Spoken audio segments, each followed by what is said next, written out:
This is Everything Elite, the world's first and best all elite wrestling podcast. I'm AB. I'm back. I'm joined by my good friend, Nate, aka Epitasis. What's up, Nate? Hello, Aaron. Welcome back. You were in Egypt. I know Kentucky's not playing, so what are you watching? Turning on some National Basketball Association action. Okay. So Aaron, newly refreshed and ready to dive back into the world of AEW podcasting here. How was Egypt? It was fucking crazy, man. It was so cool. That's good. I'm glad you weren't radicalized by the Joker Bob Marley's. I was, actually. Yeah. Well, I don't know. I guess I did tweet about it, so you may or may not have seen this. But yeah, I was floating down the Nile, and we were on our way to a Nubian village. And we stopped at a little beachfront place so we could put our feet in the Nile. And when we stopped, I saw, there's 10 boats parked there. And maybe 5 of them had flags on them that were Bob Marley and then the Joker right next to him. Go look, go search my Twitter feed, I guess, and try to find that. But, that's what else do you need to know? It's the yin and yang of humanity, really. That's the angel and devil on your shoulder. Just the full spectrum in one flag. I guess the one question that I have for you, Aaron, is where's our Bob Marley Joker flags? Like, were you able to find out, were these handmade flags? Were these like just things that you could go out and buy a bunch of? Like, did you bring any Bob Marley Joker flags home for us? Mike, my friend, I did not. And here's why. I saw these flags. These guys all had them. I asked our tour guide, I'm like, hey, why do these guys have Bob Marley Joker flags? And they're like, this guy's like, the Nubians are like, okay, if you think, this is going to get racist really quickly, so I'm going to try to avoid that. If you think of what you think an Egyptian person looks like, are you with me so far? No, I want to be clear. I'm not with Aaron and whatever he's about to say. Okay, well, there's people called Nubians. There was like an island and it ended up submerged and underwater, so they didn't have anywhere to live. So some of them went to the Sudan, and some of them stayed in Egypt, but they look much more like Sudanese people than they look like Egyptian people. So this guy's like, well, Bob Marley kind of looks like them, plus they love weed. That was his explanation. But I was like, okay, that all tracks, but why the Joker? And he didn't know why. So anyway, I was like, okay, we're going to this village. I'm going to see these flags for sale. That was just my assumption. And I was going to buy however many they had. I was just going to buy them all. And I never saw one. Had I known that, I would have just asked one of the guys on the boats to sell me one. But I never saw one again. They were going to gouge you, but it would have been worth it, I think. Oh, it would have been super worth it. The exchange rate is insane. It's like $15.50 to one Egyptian pound. Or is it That's backwards? A terrible exchange rate. You mean it's $1 to 15 Egyptian pounds? That's what I meant. Everybody knew what I meant. Come on, Mike. Yeah. Well, that sounds pretty cool. That's most of what I took from your occasional dispatches to the DM was Egypt, Bob Marley Joker flags, a little bit of discussion about the pantheon of deities. Yeah. Any especially cool sites? Was one pyramid better than the others? Was there especially cool village? The coolest thing to me was the Valley of the Kings. We'd gone in all these tombs and pyramids and temples, and they would have the cool little paintings, but all the color was really gone, because they were so old. But in the Valley of the Kings, I don't know if it's just because it was found much later than the other places, but the paintings look like they just did them yesterday, and they're like 3,000 whatever years old. So that was very cool. I took a selfie with King Tut's mummy. That was cool. Yeah, it was just, the whole thing was sick. It's like, man, how'd they do this shit? Weird Human's been around for a while. And doing wild stuff, really. Yeah, building, painting, dying. Yeah, like smoking weed. Yeah, with the Joker. Some of the the pyramids or whatever were like built with, like, let's say red granite, right? There'd be like red granite used in part of it. And this would be in Giza, except red granite is only found in like Aswan, which was like a 3.5-hour drive now from Giza. It's like, how the fuck did they get all that red granite there? And how long did it take? Red granite is like when red velvet powers up. Yeah, sure. I was trying to think of a better metaphor for powering up. Couldn't get there. Logistics. Yeah, well, you tried. I was trying to think of the My Hero Academia guy. Couldn't pull that name.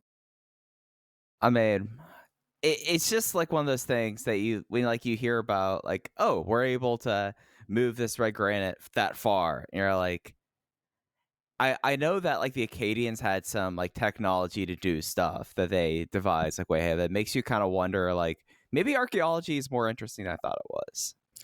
I'm learning stuff tonight. The story that my tour guide loved was that there was like a temple where there were these two obelisks out front. And so they were like one piece, so like this huge thing of fucking granite. And one of them was gone because at some point some Egyptian king gave it to the French. And the story was that it took the Egyptians who put it there 7 months to move it from, where they made it out to this place. And it took the French 7 years to get it from there to France. Huh. That's all. Import jokes. That's right. We got import jokes. So everybody makes fun of the French anywhere you go. Because the French, they're taking so many days off. Am I right, you guys? That's right. And all their movies are just made for the directors to be selfish and do boring things about what they want to watch. Yeah, King Tut, Mr. No Days Off. The original.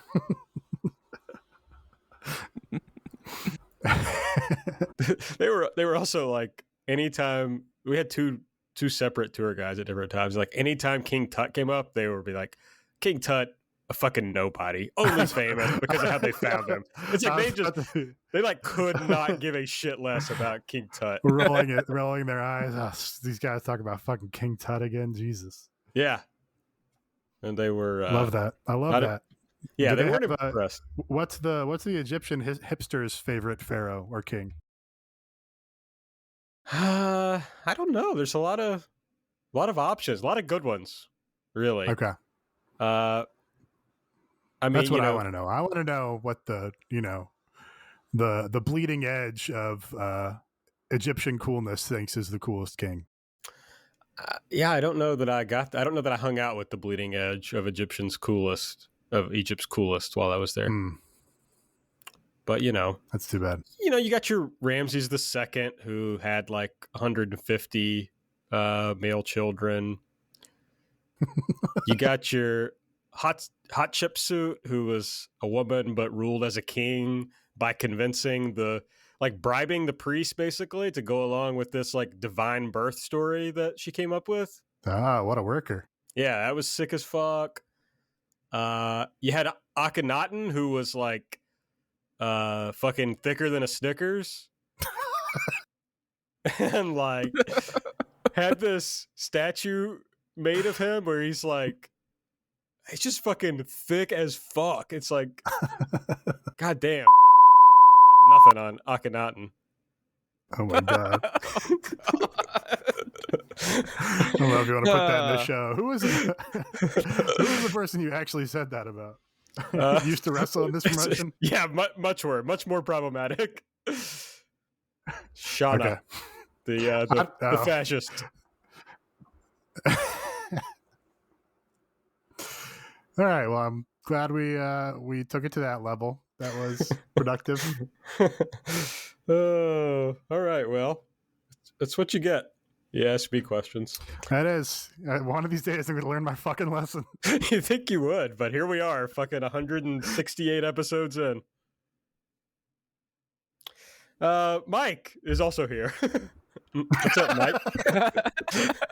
I almost introduced myself when I chimed in the first time. Just, I'm doing all right. I don't think we're coming back from that. So let's just lean into this good. Okay, hey, Twitter at everything AEW is where you can find us. I'm at Aaron Like the Car. It's where you can find the Bob Marley Joker flag. Nate is at Epitasis. Mike is at Fuji Heya. Maybe I don't have a pinned tweet anymore. Maybe I should make the Bob Marley Joker flag my pinned tweet.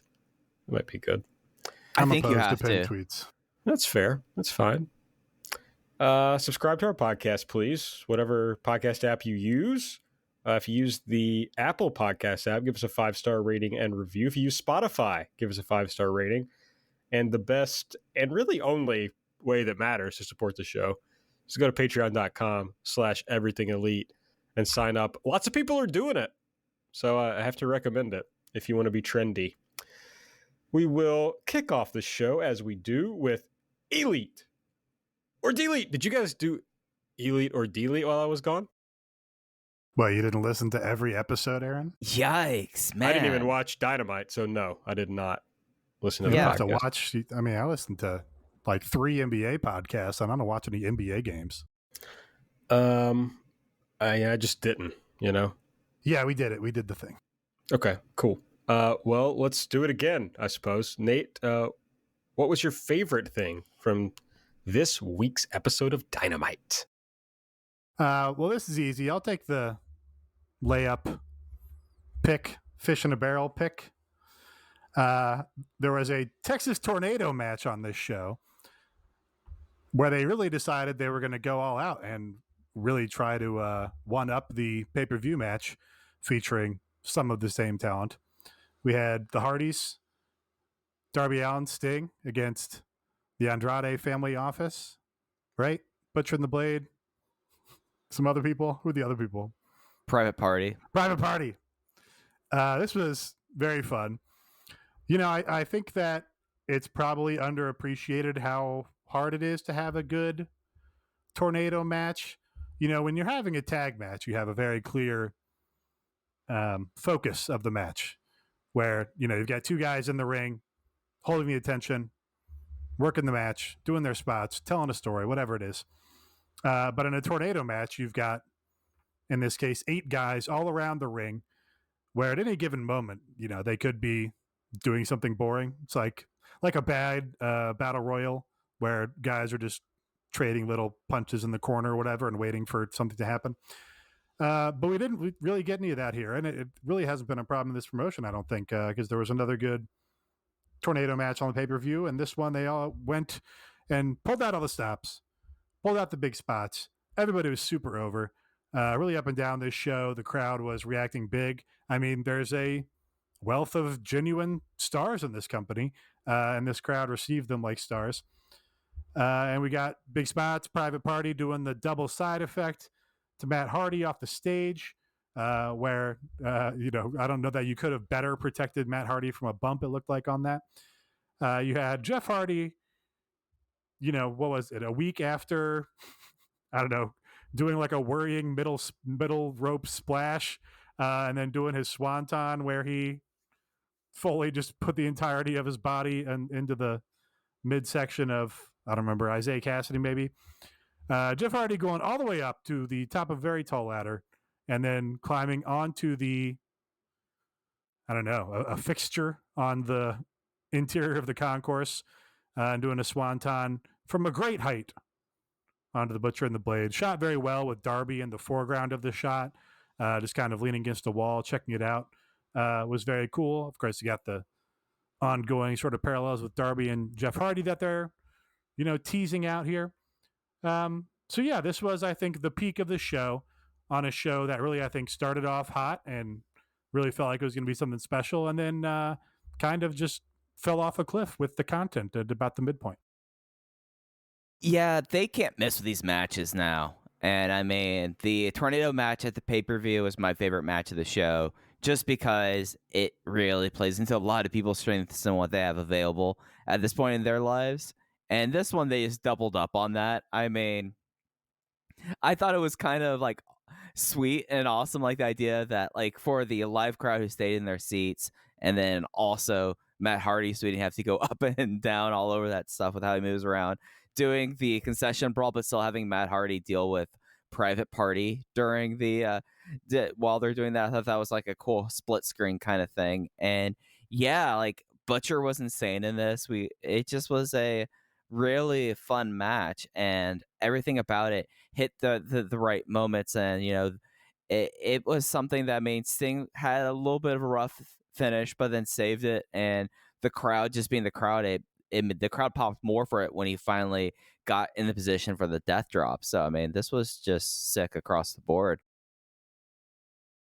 Yeah, it's fun. I'm sure we'll talk about this more on part 3 of This Is Sting, Mike. But it's fun to see Sting like finally fully just becoming an old guy wrestler. Whoever said in the Discord, he just is like a lucha brawler now. Yeah, it's like he's embraced everything that you finally would want out of a 60-year-old wrestler. So he fucking rocks. Yeah, it was great fun. The Jeff Hardy bump was fun. Everything was fun. Yeah, I forgot Darby going down the stairs. That was a very compelling way to go to the first ad break of the night, I think. Sting, one of his better no-sells of a chair shot, and then doing a big crazy face. Yeah, good pro wrestling content. Absolutely. Everything was good here. Mike, what's your elite pick? What's your favorite thing from the show tonight? Yeah, Nate picked the easy one here. I really like the main event. Beaver Boys, John Silver and Alex Reynolds versus Chris Jericho and Daniel Garcia. For one, Matt Menard, Daddy Magic, is going to become the most overact in this group very easily, and and the group just works already at a level that there's not a lot of growing pains, like somehow like a little bit for like the Pinnacle and all of this. Like this is a group that has gelled immediately. I thought that Jericho is really, I think he's put together some like the more complete matches. Like, I mean, we talked about a guy who's embracing being old. Jericho hit like the first line salt in weeks that didn't make me wince. Like, that was really fun. And then, yeah, John Silver with this crowd doing his like charge up, all the stuff he does at ringside leading to the flying crossbody. That is like the most easily bought near fall ever, because the crowd gets so into it by the end of it. And the Austin crowd really just buys into it even more and elevated it. And it was something that in a show that dragged, like finishing out with like a match that the crowd was just molten for and having a lot of variety within that match, I thought was a lot of fun. Yeah, I thought it was pretty good. The Beaver Boys have some very cool spots that have yet to, kind of become familiar to me, I guess. That Tope Brainbuster is a sick spot that you don't see 5 other teams do. Like you said, John Silver, his like hot tag sequence where he runs wild on everybody, always gets people fired up. They have that very cool double team sequence with the stunner into the German that always drives people crazy. So that's all fun. And yeah, the Jericho Appreciation Society act is definitely hitting. No complaints there. They've got Daddy Magic, kind of doing something smart with the song where he's, kind of taking it in a heel direction, even though they're not actually changing it, which I think works, and continues to put Jericho over as this guy with an outsized opinion of his own importance. I guess if I have a complaint, not a lot. I mean, really nothing at stake here, which is fine. they just wanted to do hey, Jericho Appreciation Society first match together, and they're going to wrestle the Beaver Boys. I guess I just kind of. Is there another match on this show that had more at stake? I guess there wasn't really. But it was just kind of like hey, here's two teams. They're going to have a wrestling match in the main event. But they got a lot out of a little because crowd loved it. So can't really hold that against them, I suppose. Yeah, I agree. Especially, I would say Daniel Garcia was a real bright spot. Because his part in the promo early on in the show, like you talked about, Mike, was also really good. He was strong. He just grabbed onto this character very quickly, and it's very fun. He's a fun guy to watch, so that's been nice. And you referenced this a little, Mike, and I'm just gonna roll it right into my elite. I'm gonna steal what Nate usually does. The crowd, my elite, a great crowd. Even the shitty Adam Cole Jay Lethal match, they were fucking on fire for. So that made it a lot of fun from the very beginning of the show all the way through. They were excited and worked up and doing Jesus chants. So, really hard to complain about the crowd. Oh, I'll complain about the Jesus chants. That was like a pretty pointed shot at MJF being a Jewish man. Well, someone said there was someone dressed as Jesus in the crowd. And by someone, I mean a person who was at the show. Okay, that was not evident. I did think that was, the bright spot of what MJF did is when he, took that and ran with it and made a heel line out of it. But yeah, I thought it was pretty uncomfortable for that.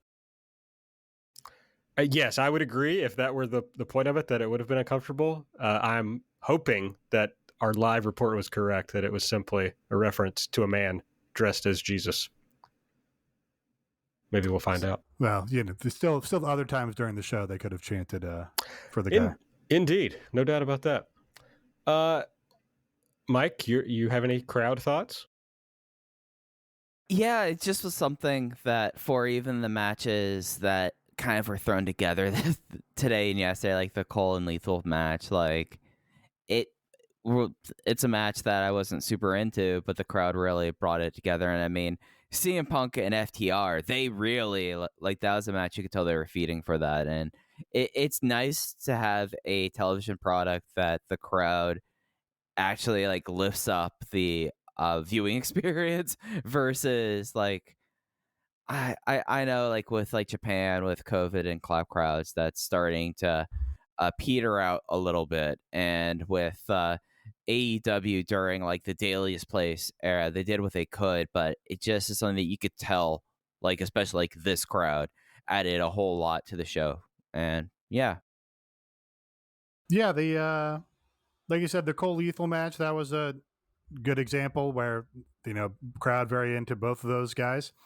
And even a match like Red Velvet and Layla Hirsch, where I don't, neither of those women are probably as over as Adam Cole or Jay Lethal, but the crowd, still kind of followed the story of the match.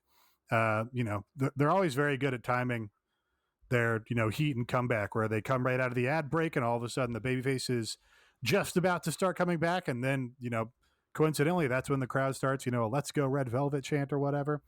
And it ends up working well. I think probably makes some of those TV break matches seem hotter on TV than they may be in the building.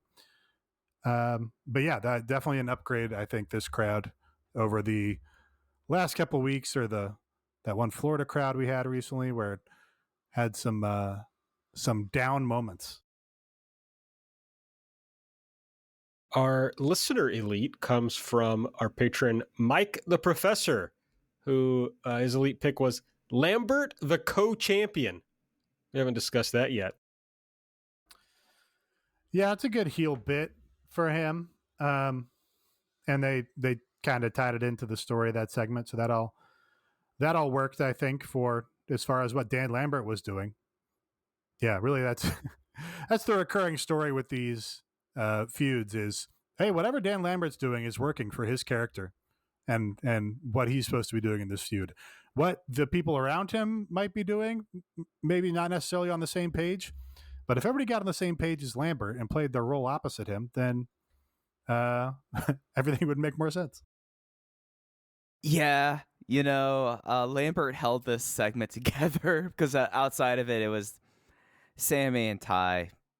It just wasn't working. But Lambert, yeah, like like Nate's saying, like Jericho got on Lambert's page, and that's what made the Inner Circle American Top Team feud really resonate there. And we've seen people who haven't gotten really like Lambert, doing the co-champion thing. It also like plays up the fact that the dumb double belts. It's like, yeah, the dipshit manager has the belt now, and he's going to make it the most important thing ever to him. So yeah, like Lambert was best part here.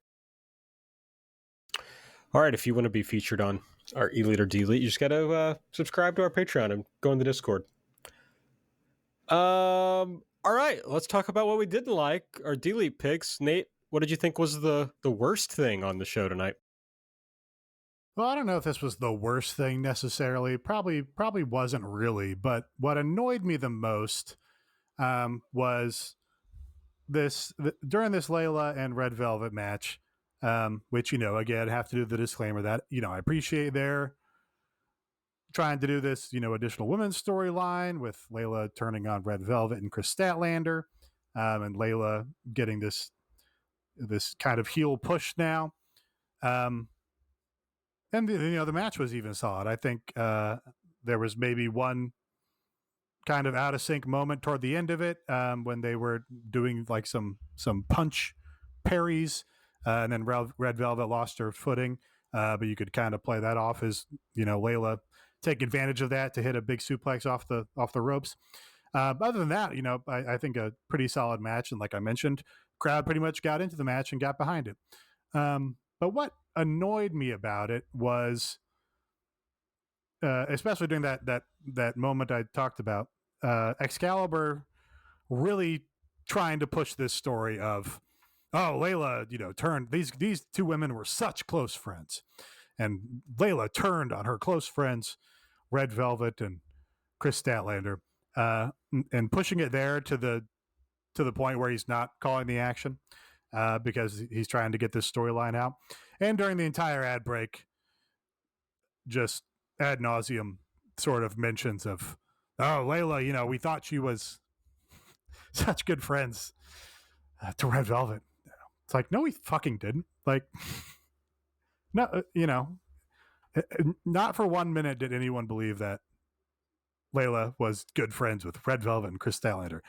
Just never occurred on television. Like, I remember there was like a brief period where Layla was like adjacent to the best friends. I remember there was a cute little like post match where Chris Statlander, I think, celebrated with Ruby and I don't know who it was, a Hikaru Shida maybe. But it's very TNA Impact Wrestling to try and push the idea that, yeah, I know you've never seen Layla Hirsch be friends with Red Velvet and Chris Statlander before, but they're such good friends. They're such good friends. And, the first time you ever hear about them being good friends is going to be when Layla turns on them in a dastardly way, and she's fed up with her friends, and now she's going to be heel against them. And it's totally hollow, rings false.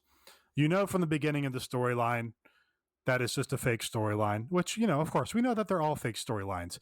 But you have to establish something. You have to invest the time. You have to put the money in the bank where we actually have any kind of reason, or there's some kind of dynamic where, oh, I kind of like seeing Layla and Red Velvet together. They have a kind of good little thing going here on Rampage or whatever. And you have to have some sort of investment in that idea before you're going to make me care that Layla turned on her good friends. Like, it's just very patronizing, I guess I would say.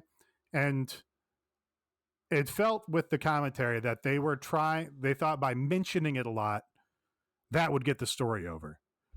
And that's just very hollow idea that you can kind of talk your way into something working like that when it's just not going to work. Again, it's fine. I like that they're doing some kind of push with Layla. I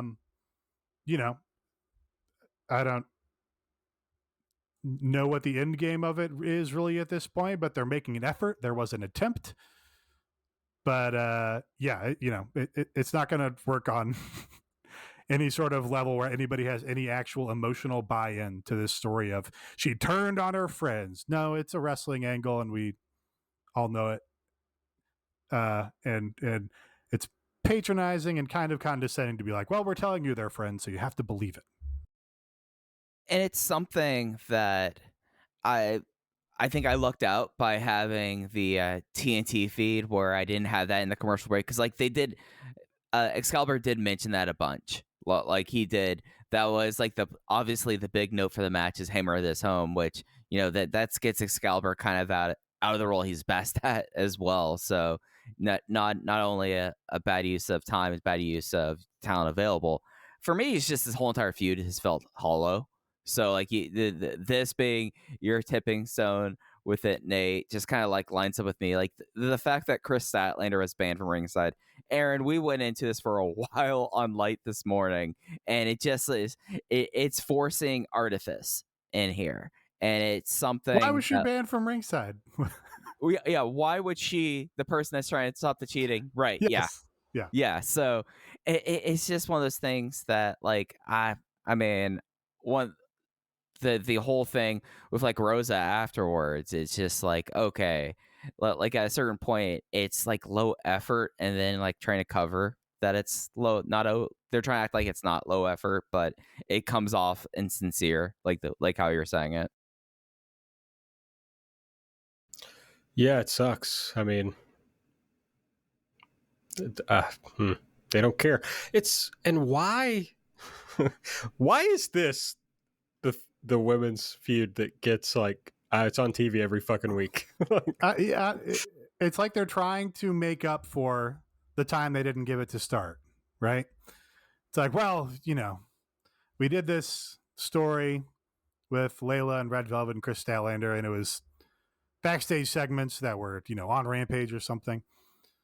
Then it's like, oh, hey, by the way, all these women who you never see, they're friends, and now their friendship is falling apart. And then after they got past that, it became, I don't know why, it became the story that gets all this time, like they think time is going to fix the fact that there wasn't any buy-in in the first place, when really it just exacerbates the issue, and it makes it worse. And you go, why am I seeing this again? I didn't care about this story in the first place, and now we're getting this to the detriment of seeing any number of other women or other stories. Yeah, it's frustrating.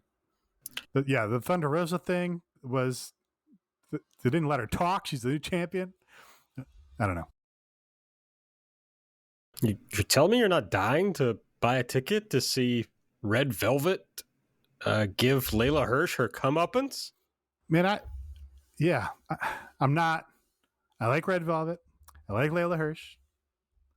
It's not neither of them needed a emotionally intense story about betrayal or whatever it is that they're going for. Neither of them need that at this stage in their careers or in their development. And they definitely don't need it when it's not working, because then it just works against them. You're chasing bad money with good money at that point. Yeah. It's very Impact storyline to me.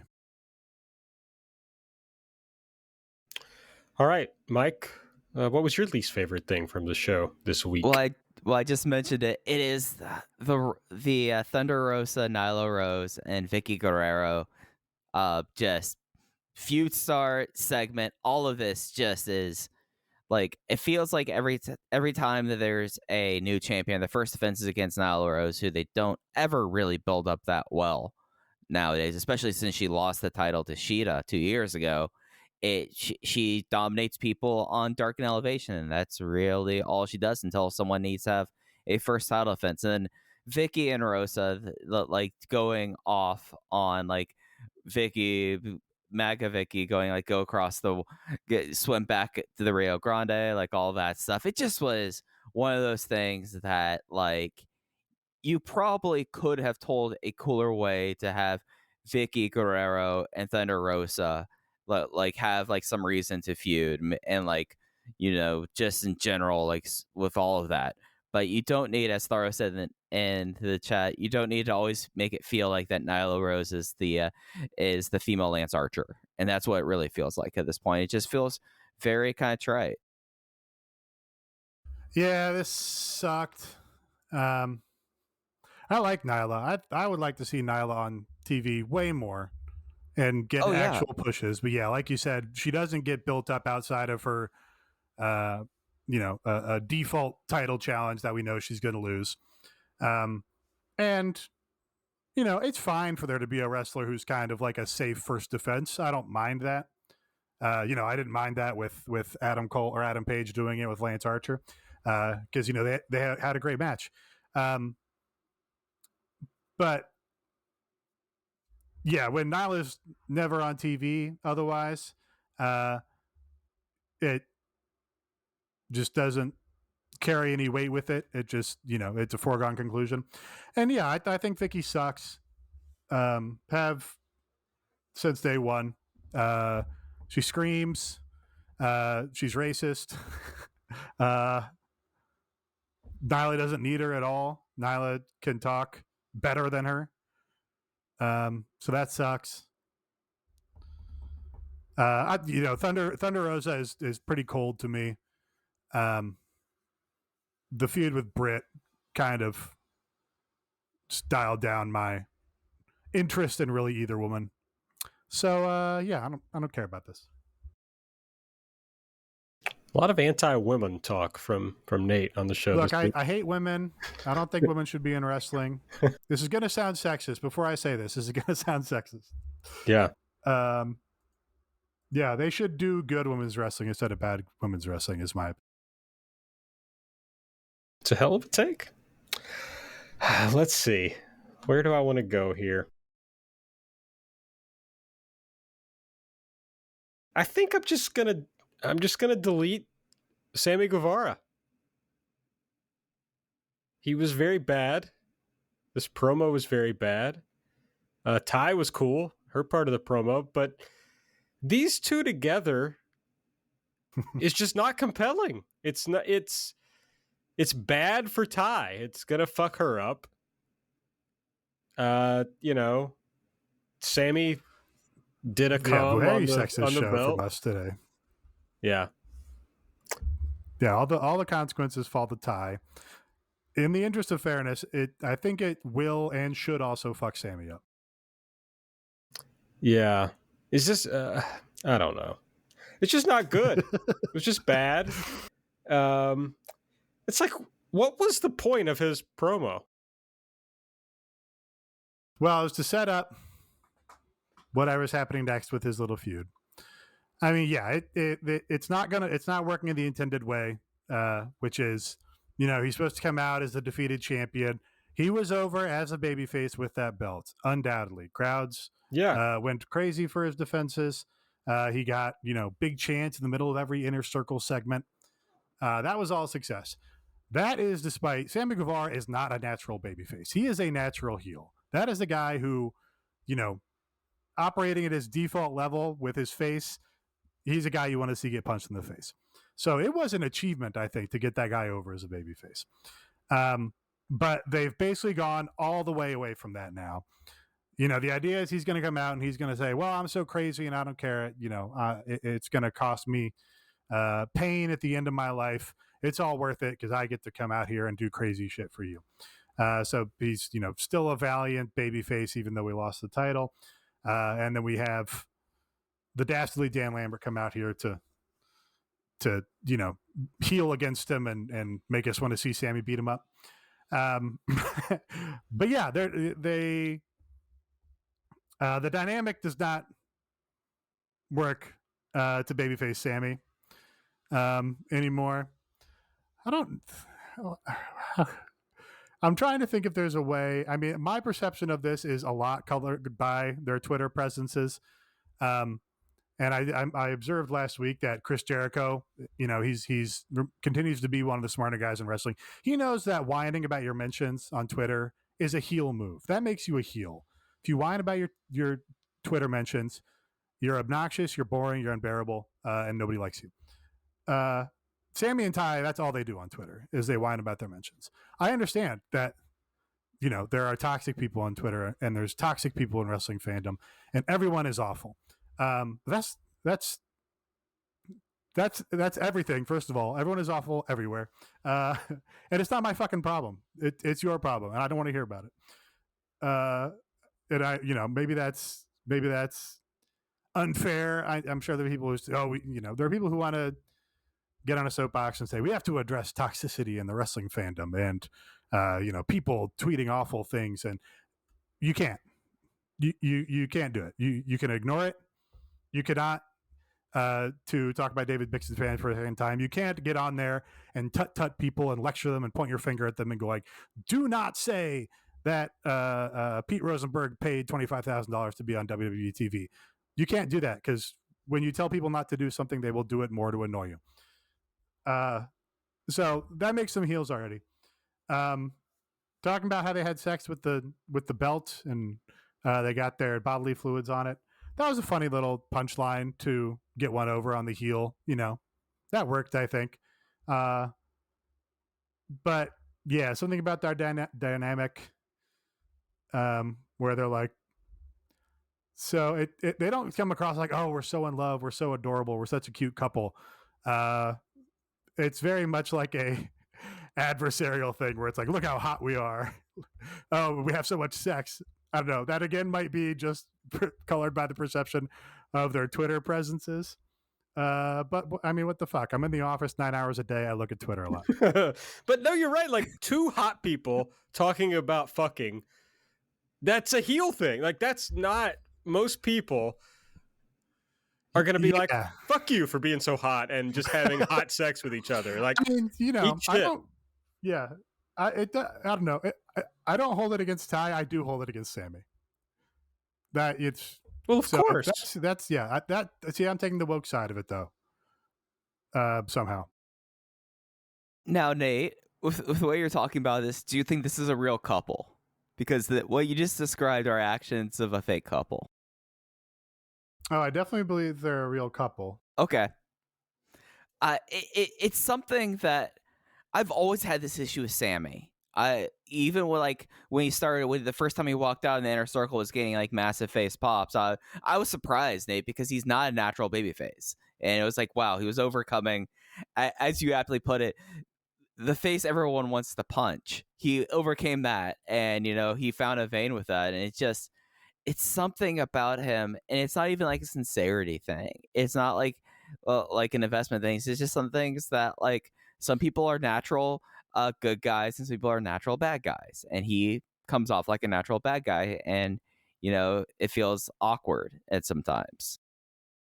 Yeah, I mean, I do think there is an element of sincerity, authenticity that's lacking in him, but it's not like specific to him. I think it's just like people of our generation detect like a base level of psychopathy, sociopathy in like every YouTuber on Zoom, every Zoomer YouTuber, right? Where it's like, right. Because we have 9 hours a day in an office. Yes. What else are we going to do? And they have, their dead YouTuber eyes, and they, talk fakely to the camera and have their fake little YouTuber lives.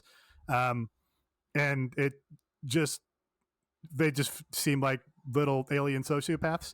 And that's like what Sammy is, which is why I was like so impressed with his performance as a babyface, because he's like, he was able to successfully cover that up to a degree, and he was able to perform in the ring to a degree that made people like him and find things to like in him. But yeah, when you're like flaunting your hot celebrity couple, and I didn't really want. There is also the element that he did propose to his girlfriend on television. Like, it's not. I don't really care about that. But as a television product, you still remember it and you still kind of laugh about it, right? Where you're like, Sammy gets in the ring and he's like, I do still have this one thing, this ring. And you're like, oh yeah, I remember the last time you had a ring in the ring. And it's just kind of a silly little thing, but it factors in. I don't know. These two as an on-screen couple does not benefit them. And I wonder if they figure that out. I hope so. Hope they do, because the crowd likes Ty, so I hope they don't fuck that up. I'm rooting for these kids, Aaron. I'm not rooting for them. I'm going to be honest. I'm rooting against them. Okay. I mean, look. Don't follow Ty on Twitter. Follow Ty on Instagram, first of all, if you want to follow her anywhere. You don't have to read about her mentions there. My point is this. Look, Ty is a very attractive woman, and it's not even, it's turning her as a hot woman heel to me personally, and that's why I'm opposed to it, basically. Yeah, no, I'm trying to find a some way that we can say that without saying it, Aaron. I already said it. I know. I just did it. Yeah, it's annoying to me. Yeah. We're trying to protect the brand here, Aaron. I wonder what people think of as our brand. Well, sophomoric, I know. No, yeah, I don't want to hear what anyone thinks of it, really. I mean, no, I don't either. I just wanted to pontificate on it and not hear any feedback. That's the podcast, basically. All right, let's see. Oh, no, I deleted that. So now it's listener delete time. Thanks for... I definitely didn't create this patron. This isn't a fake account that I started, for sure. Patron Akil, I hope I'm pronouncing that right, deletes MJF's soliloquy. Was not me, was a patron deleting the MJF promo from tonight. Yeah, this was this to me illustrated why those other promos that you didn't like, Aaron, were so good, because they weren't this, basically. This was him just kind of going back to basics and doing like, hey, I'm going to come out and do cheap heel heat about the town that I'm in. And then I'm going to talk for a long time about each one of these guys and do my little digs. Which is why the line about Jesus was the best part of it, because it was the only thing that felt, visceral and real and had any authenticity. And the rest of it was kind of like, here comes the cheap heat about my two feuds. So yeah, I get that. My favorite part was when he said, I'm going to start calling you a pig because you're a pig. The pig part was actually maybe the best part of the cheap heel heat kind of thing, because I don't know, it is kind of fucked up to call somebody a little pig. But it's not, it's not just being like, you're a piece of shit. I mean, it's better than be like, you're going to die and I'm going to piss on your grave. That's hacky. That's hack. I'm being so gross. That's the Bella Twins going, I wish you died in the womb, right? Which is why pig is better than that. Pig is just like a nasty thing to call somebody. I gotta say, I would pop huge if he said, I wish you would have died in the womb to Wardlow. Well, if he said it as a reference to the Bella Twins promo, then yes. I mean, there's also the obvious, they're going to make sure it's okay with the Christophersons, because you're going to get War Pig chance. Like, War Pig's going to become a thing now. So, What's Jody doing? Jody Christopherson, I've not seen on shows. You feel like he would want to, control his narrative, but I don't know. Last time I saw him, I think, was definitely an Evolve show. Yeah, he did the China tour. He definitely was brought on the China tour because of being Chris Christopherson's son. But yeah, it's something with these MJF like feuds, and the storylines that come of it, that like you kind of know where it's going to go beat for beat. So like him saying pig instead of like, I don't know, calling him like a domesticated dog or cat or something like that, and made like some analogy there, like that was new. But I have to be honest, like at a certain point with like MJF stuff, like saying he was going to piss on CM Punk's grave, and the way he like stared down the barrel of the camera, got right into the corner cam with that. I was like, oh yeah, nope, this is what you do next, MJF. And at a certain point, this felt like the most like checklist MJF just soliloquy outside of the Jesus part. What do you guys think of Scorsese's Alice Doesn't Live Here Anymore? Haven't seen it. No, Well, I Chris haven't seen it yet. Christopherson's in it. He's also in Blade. He is. That's the last thing I saw Chris Christopherson in. I think my mom had a lot of Chris Christopherson records, so I think I have some in my closet over here. Do you? I love Chris Christopherson. He seems like the kind of whatever that is, Americana that I would enjoy. He's very good. But he's also a very good actor. Yeah, he's kind of cool to see him turn up in things. Hell's Gate. Oh, I'm sorry, Heaven's Gate. Yeah. Like, he was in the 76 Stars Born. I'm definitely not looking through his Wikipedia page to remember movies that Chris Christopherson was in. He's a good actor, look at though. Jody's Cage Match, and it looks like he's done as of 2019. If you want to listen to some Christopherson, Nate, Border Lord is going to be my suggestion. The Border Lord. Just Border Lord. No the. Okay. It's an excellent that makes me less interested. All right, that's fine. Whatever, but it's a very good album. What else was he in? Dolphin Tale 2? Sure. Dolphin Tale? There was a Dolphin Tales too? Absolutely. Well done. I just like one summer I just watched I think every Scorsese film in order. I just watched Irma Vep. Have you ever seen Irma Vep? I don't think I have. Great movie. It's Olivier Assayas. Sure. Stars Maggie Chung. Okay. This was one of those. I just felt terrible after work yesterday. It's like came home and just lied on the couch. It's just like I don't want to do anything. And one of those rare movies where you like put it on and by the end of it you're like, yeah, I'm alive. So I recommend that. Chris Christopherson. In 2009, Assayas signed a petition in support of film director Roman Polanski, calling for his release. He's a Frenchman. What do you... This was at the top of the show when I said French directors just make movies to entertain themselves and don't care about the audience. That was a reference to Irma Vep. That was not me just burying the French. Okay, I just thought you were burying the French. Oh, Summer Hours. I saw that one. That was good. I have not seen Summer Hours. I forgot they did 2006 Paris Le Je t'aime. I fucking hate that. That's the worst, dumbest piece of shit that's ever been created. Okay. I fucking hate it. Why? Which one was the worst segment of it? All of them. Was one of them, did Natalie Portman direct one, I think? Yes, I think that's why I was dragged to it to begin with.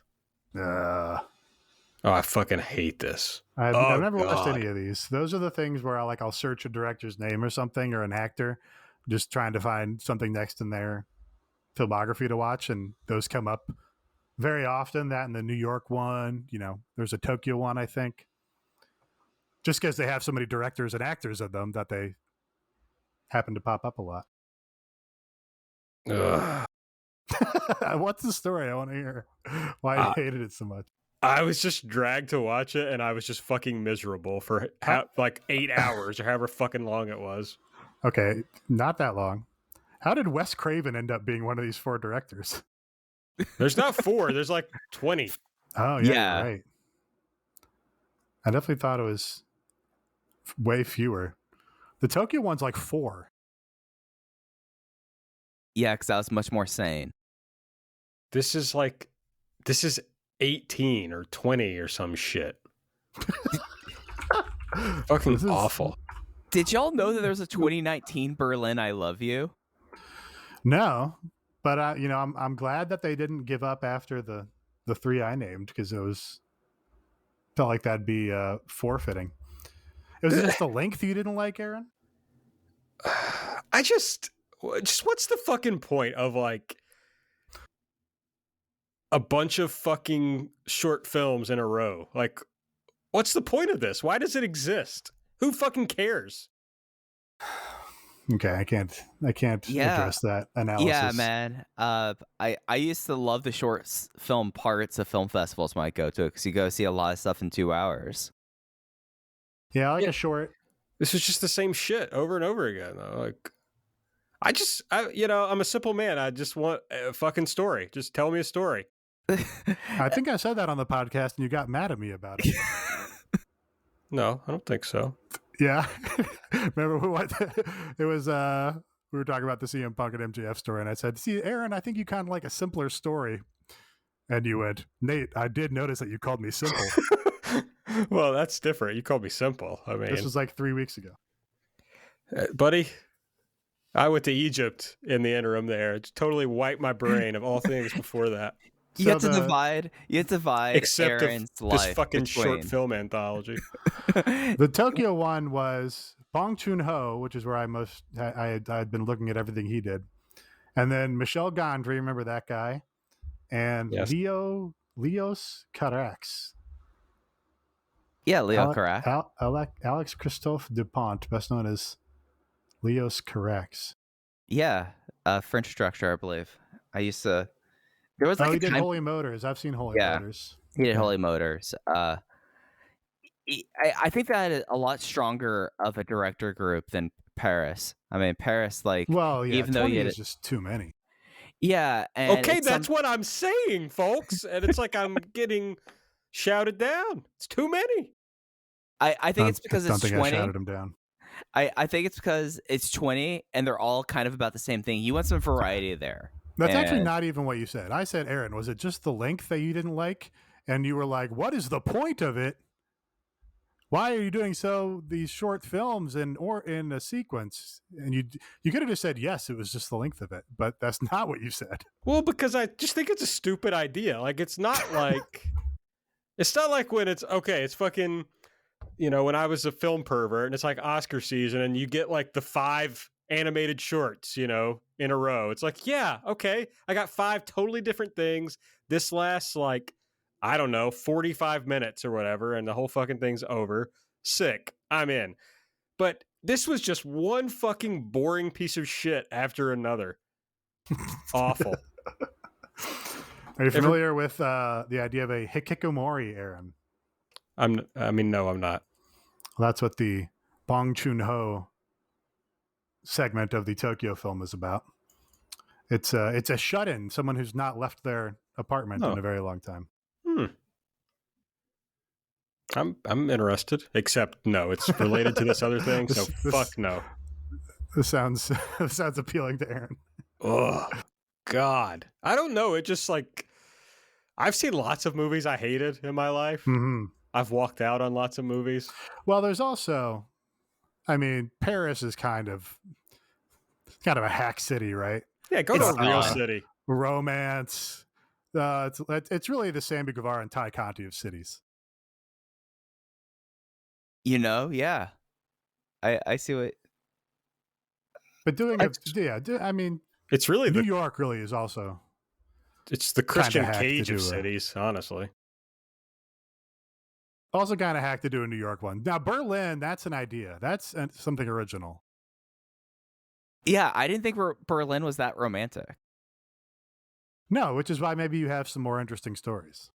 Yeah, I mean, that they would have to. I'm trying to think what would be like the interesting one to the United States. Like, not New York, though. Not New York. Yeah. It'd have to be something off the board. Okay, we've probably done enough on this anthology film or whatever. I'm trying to. Is there like is there one producer that puts these all together? It doesn't seem like it. It seems like all these people independently did these city-based anthologies. All right, I'm done. It's my fault. I've wanted to talk about Alice Doesn't Live Here Anymore, and neither of you ever even seen it, so it didn't fucking matter. Go watch it. It's good. Saw After Hours. I think that was the last Scorsese I watched. That was the last one you watched? I didn't watch it. I didn't watch it with his new Aaron. It was You missed the rest of his career. it was the most recent. It was the one I most recently watched. I just love the idea that you like started at the beginning and you're like, I think this is good. Yeah, I'm done. I don't want us to verge back to Paris, I Love You, but I'm looking at the guy who created the series Wikipedia page, and it is fucking insane. Like, how did you find it? Because I didn't find a link to it from the Tokyo one. His name is Emmanuel Benabi. He graduated from management school, and he did a study abroad, or he was working in Japan, and he was studying languages, and he decided that he wanted to do this series where the universality of love in major cities across the world, each one's a collective composed of no fewer than 10 segments created by directors around the world. The upcoming ones, guys: Los Angeles, Shanghai, Jerusalem, Venice, before they're going to Delhi, Marseille, and New Orleans. So Tokyo is not actually one of them. It's an independent thing. Okay. Out of the canon. Out of the Cities of Love canon. Cities of Love. See, that's just the premise is flawed from the beginning. That's just a shitty hack premise. Cities of Love. Yeah, throw them all in the bin. I hope he dies. What's your favorite Scorsese? Probably Goodfellas. Yeah. You're agreeing, Mike? Yeah, I love Goodfellas. I think that's my favorite one. It's not the most interesting pick, but it's the most honest. Yeah. Like, some of his documentary work was really cool, but I mean, like, it sounds like you have a different one, Aaron, but like either that or Mean Streets. I really liked Mean Streets. Yeah, I'm a King of Comedy guy. That's my favorite. I haven't seen King of Comedy. And I love Goodfellas, but just a big King of Comedy fan. I mean, there's a lot of good ones in there. He went on a run. Pretty little decent director. did a good one or two along the way. I'm a big Age of Innocence guy. But second place for me, definitely Hugo. Hugo? Okay. Yeah. Not really. Okay. I'm being sincere. I was trying to communicate that was a joke, and I didn't really get there. All right. Casino also. It's good. I didn't like Casino as much. Oh, God. Come on, Nate. Just, the Sharon Stone stuff. Ray Liotta is great, but there's a theme to this podcast episode. The whole, jilted love angle of Casino didn't grab me. Yeah, the theme of this episode is Nate and I just do not like the same things. That's the theme of this podcast, I think. Yeah, sure. Okay, we got a whole fucking show left to talk about. Well, we talked about a lot of it. I thought you were going to come in here like a house on fire, Aaron, and be like, all right, I'm refreshed and ready to go. Let's fucking get some podcasts out. Let's crash the boards on this thing. I've done 2 podcasts already. Nate. Done 2? Oh, I did, not today. You did 2 of our Patreon ones. I did World Tour and Light already since I've been back. So that's where you can catch my energy. Gotcha. Okay. CM Punk. I've tried to get FTR gut and FTR cut over. It doesn't appear to have worked. People have been back to saying FTR bald. Very disappointed about that. I've been really faced with the fact this week that I have no influence even on our listeners. Yeah, thank goodness. No, none of them like Brian Pillman Jr. I did like Brian Pillman Jr. on this show. Yeah, he was good. That was a good match. I think both those guys, they wrestle with like good babyface emotion. I mean, I say this every time, but when Brian Pillman Jr. hits a little move on Bryan Danielson, he like celebrates it. He's like, "Yes, I got one in on him." Or like, when he's going for a pin on Danielson, Garrison's like in the corner. Garrison's like living and dying with the count, and when he kicks out, he's like so bummed. Just good. Emotions on their sleeves, baby faces. Even when they do like little tags, they just put their whole body into it. Yeah, they're good. Punk and Wouldn't the go that far. guy from FTR, Punk won with the Anaconda Vice. Yeah, this was good. FTR went a little Chris Benoit in this match. Did a couple diving headbutts. He did the snot spot that Chris Benoit used to do. He does really high chops, kind of like Chris Benoit also. You know, a lot of people put the chop lower on the pectoral, but he really gets up there toward like the neck. I don't know. Maybe that's how he gets such a good sound for him. But yeah, I mean, crowd went ape shit for this match. And it was pretty good. Like I knew FTR was going to go in there and just pound the guy with his strikes, and that was going to make it good regardless of whatever they did, and that's what happened. This is the match, and they are trying to turn FTR babyface on me, like not towards the crowd, but like personally get me behind FTR. Because I think really, also toward the crowd though. Yeah, I mean, I'm secondary in this, although I should be primary. They should be booking towards me. But this match rocked. Like, they were able to do, like, the right things. The ass boys in the crowd were over. Dax going sicko mode with all the headbutts. Like, it wasn't just, like, doing, like, one and getting out of there. Like, he went for it several times. The crowd really brought, like, an energy. I was like, oh, are they up for this or for the rest of the show? Ended up being the rest of the show. And we got to see my favorite dumb spot in wrestling right now. The dipshit suplex over the top rope, hitting the apron all the way down. So I had a good time with this. I got a work call like at this right 7:55, and I missed the first like 8 minutes of this match, so I don't really have an opinion about it. Except it sounded like the crowd was into it. That's good. I'm glad to hear that FTR is bringing back that Chris Benoit feeling to wrestling. We really need that. I mean, there was at the midpoint of this match, I was like, oh, I wonder if they're redoing the Benoit versus Bret Hart, Owen Hart Memorial match, if they're just recreating that with Punk as Bret Hart and FTR as Benoit. Because they do that all the time now, is they'll quote some Bret Hart match and then somebody will compare the video on Twitter. I don't think they were, but I did have that suspicion for a second. Then we had Jericho backstage with the Jericho Appreciation Society, which was created while I was away, apparently. Then the Tornado Tag match, Sting and Matt Hardy pinned Private Party with a Scorpion Death Drop Twist of Fate combo. I guess in a Tornado Tag, no one's legal, so you can just have 2 people pin. Hey, it seems like double the win, really. Only need to pin 1, so. It should go in the record books as 2 wins. I mean, I think that's a good match idea, Get as many falls as you can in the finishing stretch, and that goes in your record book. Like, that's smart. Yeah, they should do that. FTR's backstage. I'm just going to keep going with it. FTR Cut says, the ass boys are still puppies in this business, and they're still wetting the bed. Not really sure. Yeah, but this was them, they're programmed against a heel team now, and they were like set up as the baby faces in this promo. So I did not think they were turning FTR when they fired Tully, but this is kind of week 2 of it now. So maybe they are, or attempting to.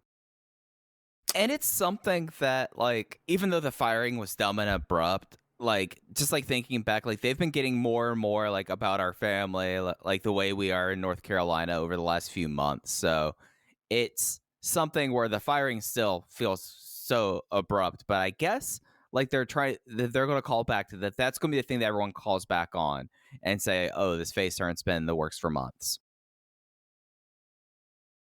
Oh yeah, I just got to read the FTR thread whenever that's posted. Mox and Danielson versus Varsity Blondes. Nate said that Varsity Blondes were the best team in this match. Mox tapped out Griff Garrison. Yeah. Yeah, it was good. They gave Varsity Blondes more than they gave the Workhorsemen the other week. Yeah. Which is, probably makes sense for how they kind of have them slated. William Regal still kind of like him on the commentary. Yeah, he popped me when he said Young Garrison. But, like, for some reason, like, that phrase popped me that way. It just was, like, a really fun, like, whatever we thought this match was going to be like, it ended up being that way. Getting to the post-match stuff, Julia staying sitting on the or on the ring steps the entire time, building up the false hope of people that the goop has made her violent. Yeah, Ben, that goop has been simmering for. Everybody else got over the goop in like 2 weeks, but Julia has been milking the goop. Giving her a bad attitude. She's had a bad attitude on Dark and Elevation this week. She cheated her. She cheated Nate to win a match. Cheerleader corruption live on TBS. Mox had a post-match promo where he apparently coined the team name the Blackpool Combat Club. And he says, if anyone wants a badge of honor from the Blackpool Combat Club, there's only one way to get it. The hard way. Yeah. Yeah, this was, functional, fine. The act is very over. It's a cool little act. All of the promos since it's been formed have been worse than the promos that Moxley and Danielson were doing before their match. And it's all largely been about William Regal. The unit name is also about William Regal, but theoretically they're going to be adding young guys to it, and the young guys are all going to benefit from that association, and it's going to be about getting all these young guys over from it. So I think they're just building up to that stage. So it's all really fine. Yeah, the name's not bad. It's a name that you can imagine a pro wrestling tee style logo on it. It'll sell a bunch of t-shirts. It didn't bother me too much. It's something where they've now veered so heavily into William Regal at this point that it kind of lost the thing that Danielson wanted to form this group. Now it feels like it's William Regal's doing everything, and Danielson is just there to kind of nod and say, "Yep, listen to my daddy. We're going to form a fighting group. We're the Blackpool Combat Club." I just hate Regal, so it just sours me on the whole deal because it's so much about Regal. I just don't care. MJF was in the ring. He said Wardlow wasn't good enough to beat Scorpio Sky. He had Punk beat, but Punk cheated. And when there's another match, he's going to give him the most embarrassing loss of his career. Says Wardlow's a pig. He's never let him out of his contract. He owns Wardlow, and he's going to pay him to stay home. Wardlow not very happy about this. Is your favorite recent trope, Nate, with the local talent security guys. But they were actually able to hold Wardlow back in this instance for some reason. Well, it's because he had the second supply of secret security guys. So MJF, watching the product, has learned the lesson that wrestlers can run through, 5 or 6 security guys. So you have to have the first wave, and then you have to have a secret second wave that springs out from the shadows once he's running wild on the security. So it was a pretty cool visual, though. The second special secret ones, basically all kind of acting as clay. I'm trying to think what video game would have that happen, souls sucking Wardlow down. It was kind of gothic in that way. That I thought was kind of cool. Did notice that who was the head of that second secret security squad, Nate? I didn't. Nobody jumped out to me. Oh, it's the same security guard they have actually working the show. I was like, oh, he jumped in on this too. Okay. So, yeah. Hey, we've got some continuity on the cast then. Yeah, but the visual of Wardlow being held down by 20 people was sick. The best friends are backstage. Trent says he never liked Wheeler, and if Wheeler wants to be in the tough guy club, he's done with him. Wheeler says he's trying to be the best wrestler he can be, not the best friend. That's just, exactly why you like Trent is he just cuts right to it. He's like, oh, yeah, your little tough guy club. That's cool. That's just why Trent occupies a unique space in wrestling. And you're like, yes, that's fucking Trent right there. So, yeah, this was a good... They built this whole Wheeler, Yuta, and Trent thing on BTE for weeks and weeks, and then we got the segment last week, and Trent called him out for it. This is a positive development. Yeah, I thought this was a solid segment. Trent does play that role really well, and it's kind of funny that if they really wanted to get into it, Trent was in FCW at the same time as them, and they could play off of that if they so choose with how much they're doing WWE stuff lately. So they could, but I thought this was successful. Adam Cole versus Jay Lethal was next. Cole won with the boom after a low blow. After the match, Cole said Adam Page is a coward who won't face the three of us. Page came out. A brawl ensued. Jungle Boy came out. And at the end, we have Adam Page leaving. No, Adam Cole leaving. It just fucks me up when I'm writing these notes sometimes. Adam Cole leaving with the AEW Men's World Title. Yeah, speaking of doing WWE stuff all the time, this was them doing Ring of Honor stuff all the time. And it felt like talking about the Ring of Honor history for 80% of the match. That might be another number influenced by me watching through the whole ad break, but I feel like I heard about every single one of their matches against each other from Ring of Honor and their aggregate title reigns and their total title reigns, which is good. It's good to acknowledge the wrestling world. It's good to acknowledge their history. It's good to put people over as champions. But yeah, I was just like, yeah, this is extremely Ring of Honor, man. I know. It's something where it's not just like in this match, Nate, though. Like they constantly have made this like a big point on whenever Tony Schiavone does in-ring interviews on Dark with people who are formerly Ring of Honor. Like they make a big point of that, like almost to the point that I feel like that I'm like 2 weeks into thinking that we are being we're getting exposure therapy ready for a Ring of Honor versus AEW feud. Like I feel like we're getting like the light exposure that's going to lead up to this getting really heavy, that Tony's going to want to do an innovation feud. Like I think that's something that he wants to prove he can do right. So I feel like that we're starting to kind of, at least that was like an impression. It's like they're talking about it all the time. Yeah. Well, and you know, Tony also likes his wrestling history. We know he likes Ring of Honor, and now he's bought more wrestling history that AEW didn't have before. So it all makes sense. Yeah, that's interesting. That would kind of priming the pump just for Ring of Honor being a relevant promotion in this other promotion. Well, and I kind of thought his comments today suggested that he's pretty clearly trying to get somebody to give him money to put Ring of Honor on television. So certainly putting them on television on AEW would be helpful toward that, I'm sure. So Right. Yeah, that wouldn't surprise me at all. I hadn't thought of that, but it would not surprise me. We had a video for a new feud between Lance Archer and Dustin Rhodes. Yeah, so they're going to have a match. Dustin Rhodes, the best yeller in wrestling. Yeah, like Old yeller, Dustin Rhodes. Yeah, old yeller. I'll take that. That works. Yeah, I've like they're in Austin. They're taping this match in Austin. Makes sense. Even if it's not a program for like a one-time thing, you're gonna have Dustin Rhodes yell at a camera about a match, and I thought like that was kind of it was worth it. And you had Archer bring up the Rhodes family name, and Dustin flip out about that. That thought was kind of interesting. But yeah, I thought this was a success. Then we had the Layla and Red Velvet match that we talked about. Jade Cargill was backstage. She would like a celebration with a lot of green things. Going for 30-0. Gotta celebrate it. She wants to have Lamborghinis. She wants to have a special daddy's area. Yeah, I thought it's been very effective. I mean, they've done this now for several weeks now. I'm wondering, like, are they trying to tap into how Tony Khan thinks? Makes you think that they're going to bring someone in big for the 30th match, right?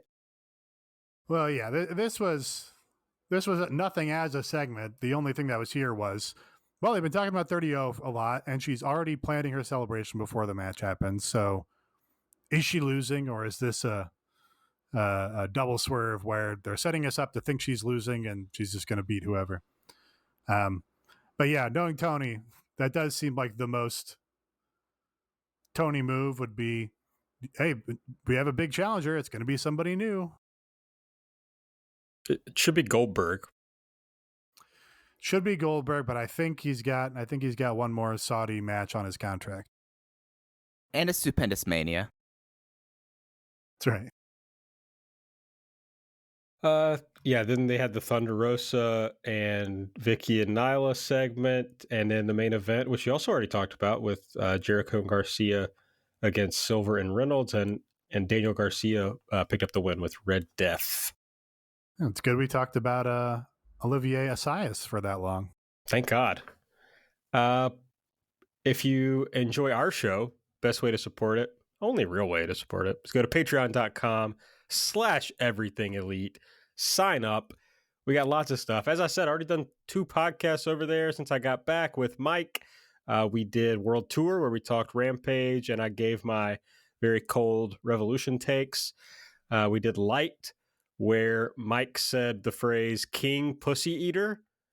So if you've ever wanted to hear Mike say that, hop on our Patreon. That's probably the best selling point I've ever had for our Patreon, really. Oh, how you've discovered that I will cite things, even if it's something that you think would be out of color for me to say. So you've successfully gamed this over the last. You discovered about this on the Rampage thing. So this is really a 2-show storyline that we're on. Rocks. I'm gonna try to keep it going. So we do that. We'll do those again next week. I think it's Nate and me talking Rampage this weekend. We're talking Rampage. That's right. And Aaron Bentley. Talking Rampage. Fuck, it rhymes with Bentley. That's a tough one. Darby and Andrade. What? That's Do you know how rhyming works, Mike? Well, no, I don't.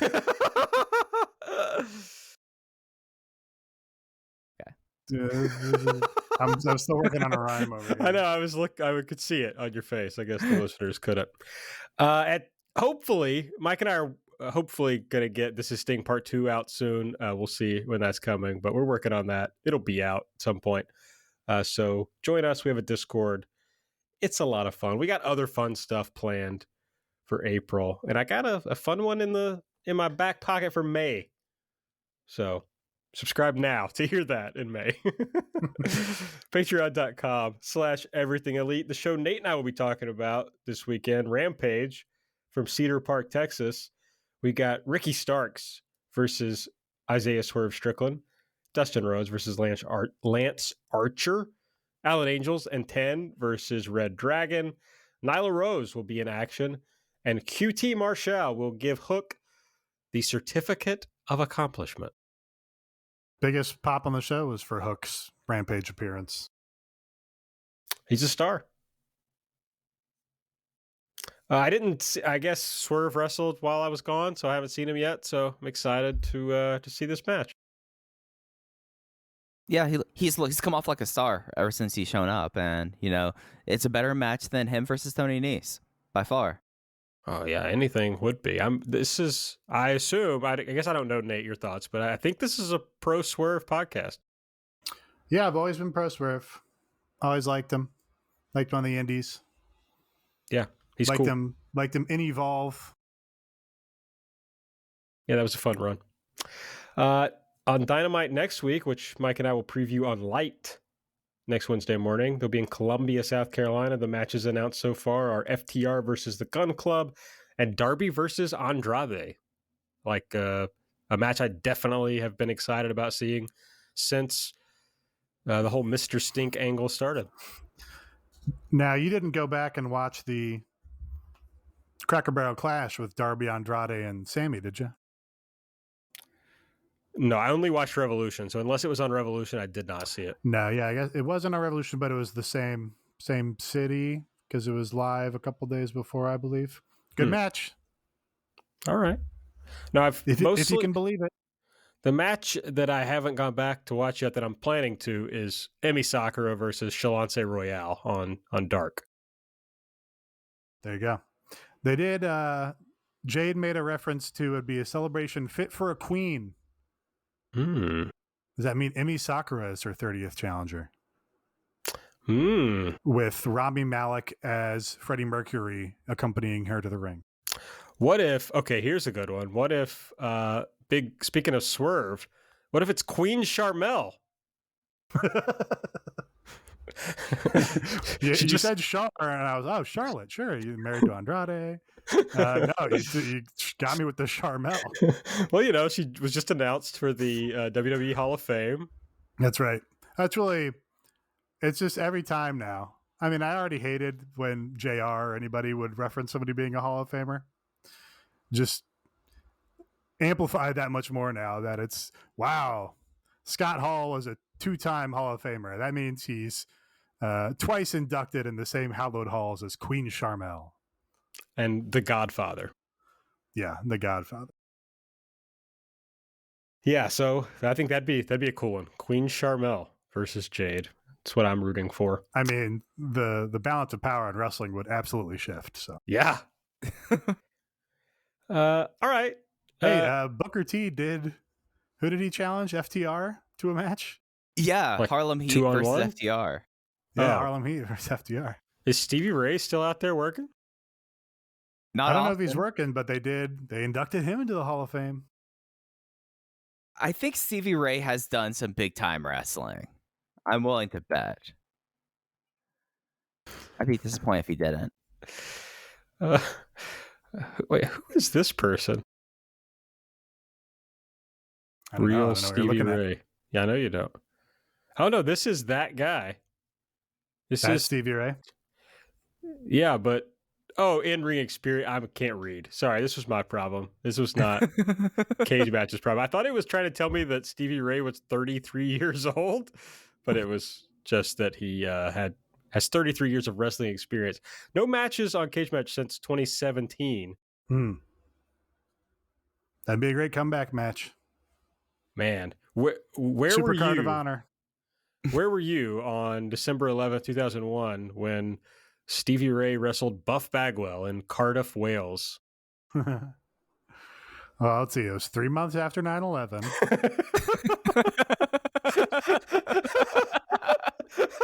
I can remember what I was doing for most of September 2001. Yeah. Yeah. Don't really remember December of that year. Stevie Ray's first match after 9/11 was against Jerry Lawler in Perth. Wow.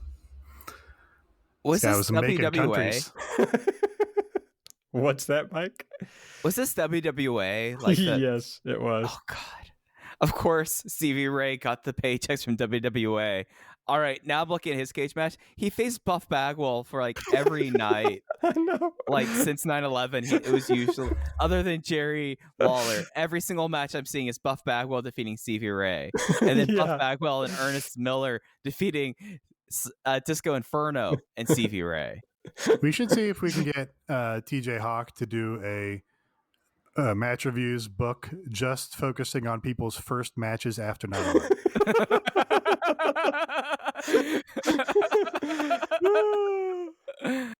Yeah, I would read that even if he didn't give me an advance copy. I would buy a copy because I know he wouldn't. Did you ever get an advance copy of the CM Punk and Bryan Danielson book? No, I mean it wouldn't have been an advance copy anymore, even if he had given me one. Wow, that's brutal. It'd be a post facto copy. It'd be yeah. Man, I'm sorry to hear about that. That's right. I think it's a good idea though. All right, I'll pitch it to TJ. Please do. This is the second time we've talked about him on a podcast today, because this morning we were trying to decide whether TJ was a Terrence Malick head or not. My dad's a big Terrence Malick head. Yeah? He loved Tree of Life. I mean, I'm a big Terrence Malick head. He raved about it. Wow. Yeah. TJ responded that he believes Malick is the GOAT. Wow. Okay. Yeah. Okay. We have Twitter at Everything AEW. I'm at Aaron Like the Car. Nate's at Epitasis. Mike's at Fuji Heya. Subscribe to the podcast. Give us ratings and reviews that are good and positive. And subscribe to not the podcast. Subscribe to the Patreon. Patreon.com/everythingelite. This is a good hook for TJ. He can see what Tree of Life star the Great Khali's first match was after 9/11 and review it. Yeah, that's exactly right. Okay, I think that's it. So for Mike, for Nate, I'm Aaron. We'll see you next week.